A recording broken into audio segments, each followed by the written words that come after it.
At its biggest, the Mongol Empire covered more land than any other empire in history. It was started by Genghis Khan and ran from 1206 to 1368. At that time, it took over most of Eurasia with the help of a big army of nomads and cutting-edge technology. This happened in 1206, when Temijin, the son of a Mongol chieftain, rose to power. He changed his name to Chinggis Khan, which is written as Genghis Khan in the West and means universal ruler. The teen warrior had already thrown off the balance of power among the Mongol elite when he killed their most important leader, but in the long run, he turned out to be a great leader. From a historical point of view, it is rare for one person to have such a big impact on how things turned out. Still, we can't deny that Chinggis Khan, the Mongol leader who said he had a spiritual right to rule the world, was the main reason why the Mongol Empire grew. Savage executions. There are many stories about Genghis Khan, and all of them talk about how bloodthirsty he was. All of these stories have one thing in common. The Khan would tell his enemies they had to give up, and if they didn't, he would kill them and their families. The Khan was proud of his bloody battles and thought that the fear they caused would make more enemies join his side without losing any men. These acts of fear were normal for Khan, but not many people knew that he could be even meaner and cruel if he felt personally put down. When the Khan tried to take over a large city, it was blocked by a prince named Inalchuk. This made the Khan very angry. A long time ago, he sent out a big party with 500 men with the goal of making new trade routes in the area. Inalchuk wiped out all the wagons and didn't listen to the Khan's peace offer. The Khan killed everyone in the city, destroyed what was left of it, and made sure the hated leader would die by putting melted silver in his eyes and ears. This is one of the earliest cases of harsh punishment for a crime that the Khan would not stand for.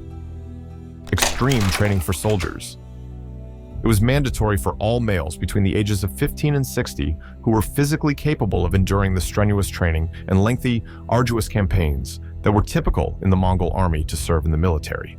Long and difficult traditional hunts in which all of troops participated, even during times of peace, helped to further refine their discipline and toughness.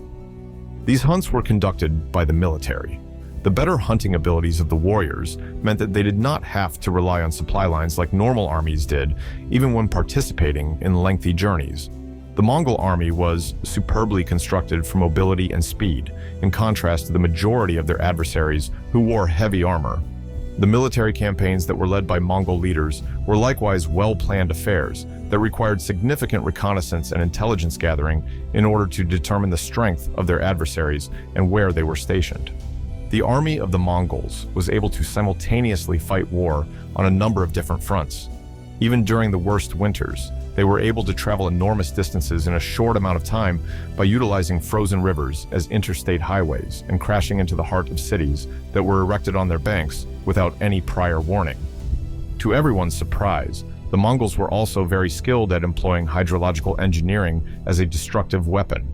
During the great battle that Chinggis Khan waged against the Khwarezmian Empire, a flotilla of barges was prepared so that they could be transported over the river. Boiling enemies alive.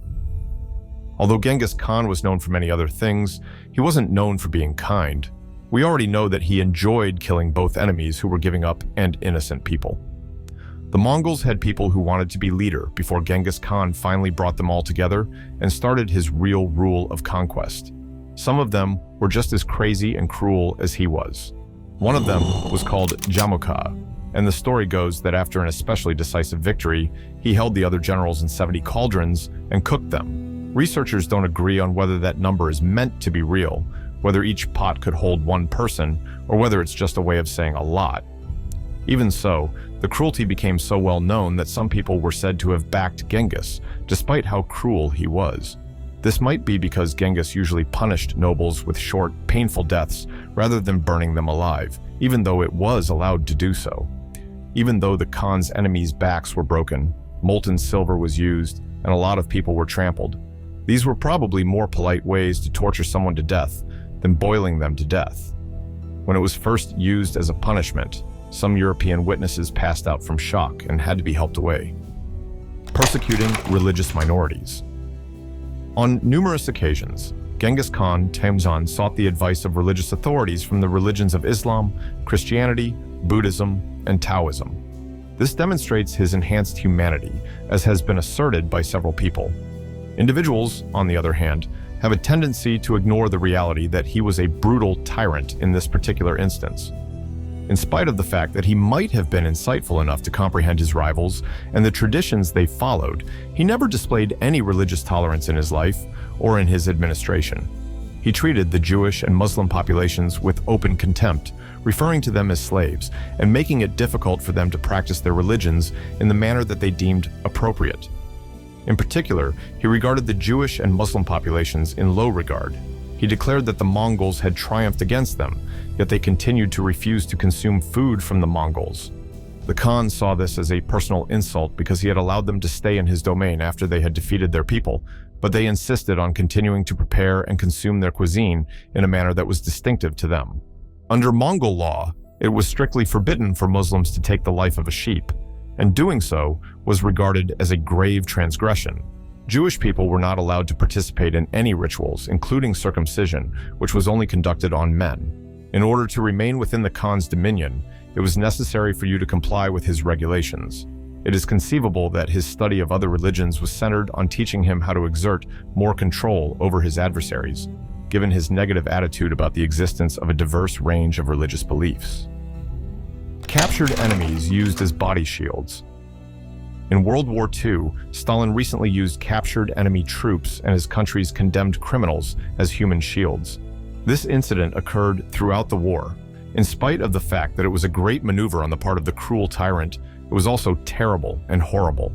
By employing a wide variety of prisoners of war, he was able to win battles while simultaneously lowering his overall war expenses. Despite the fact that it may appear to be a frightening practice at first, the use of human shields in warfare is not a novel concept. Throughout history, there has been a long and illustrious tradition of compelling captives or hostages to engage in combat. The Khan had already employed and perfected the strategy in the past, long before many of them had even considered the possibility of doing so. When it came to the individuals he employed as human shields in combat, the Khan was quite selective. On occasion, he was responsible for carrying out executions of enemy soldiers who had surrendered in the assumption that they would be handled with compassion.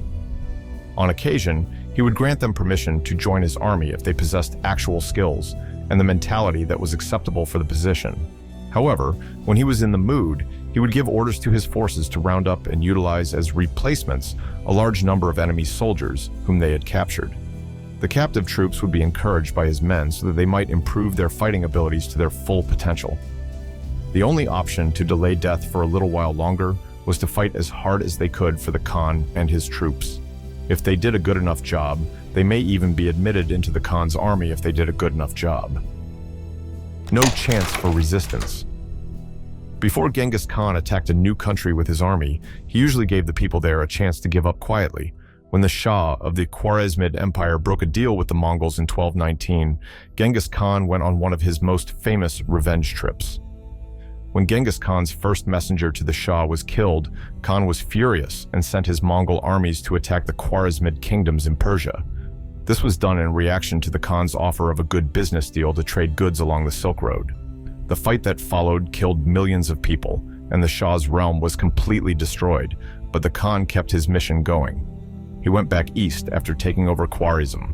He went to war with the Tanguts of Shishya, a group of Mongol subordinates who had refused to do what he told them to do and provide him with soldiers for his attack. The great Khan was angry at the Tangut for not giving in, so he had the whole royal family killed after his armies had destroyed their city and beaten the Tangut. Around 40 million people are thought to have died during the Mongol raids, but this number cannot be confirmed. Medieval records show that during the Khan's rule, China's population dropped by tens of millions. Some experts think that the Khan may have killed up to 3/4 of the people who lived in what is now Iran during his war with the Khwarezmid Empire. The Mongols may have killed off as many as 11% of the world's people during their attacks. You really can't say enough bad things about how cruel the Mongols were. We hope you liked this video. Watch another video here